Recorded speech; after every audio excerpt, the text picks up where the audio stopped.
Hello friends, welcome to Abbe's hobbies. உங்கள் கூட பேசிகிட்டு இருக்கிறது நான் அபி. இன்னைக்கு உங்களுக்காக ஒரு குட்டி கதை சொல்ல போகிறேன். ஒரு பெரிய பசுமை காடில் பசுக்களும் எருமைகளும் புல் மேய்ஞ்சிட்டு இருந்தது.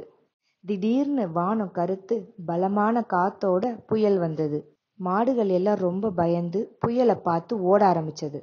புயல் கிட்ட இருந்து தப்பிக்க முடியாம ரொம்ப நேரம் புயல் கிட்ட சிக்கி கஷ்டப்பட்டது.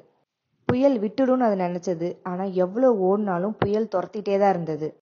ஆனா இந்த எருமைகள் என்ன பண்ணது தெரியுமா? மாடுகள் மாதிரி பயந்து ஓடாம புயலை நோக்கி ஓட ஆரம்பிச்சது. புயலை எதிர்த்து ஓடினால அது ரொம்ப சீக்கிரமே கடந்து வந்துடுச்சு.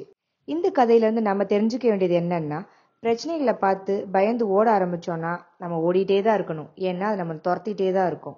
பயந்து ஓடுறதுக்கு பதிலா நம்ம நின்று ஃபேஸ் பண்ணிட்டோம்னா அந்த பிரச்சனைகள் சீக்கிரமே நம்மளை விட்டு போயிடும். இந்த கதையை இவ்வளோ நேரம் பொறுமையா கேட்ட உங்க எல்லாருக்கும் என்னுடைய மனமார்ந்த நன்றி.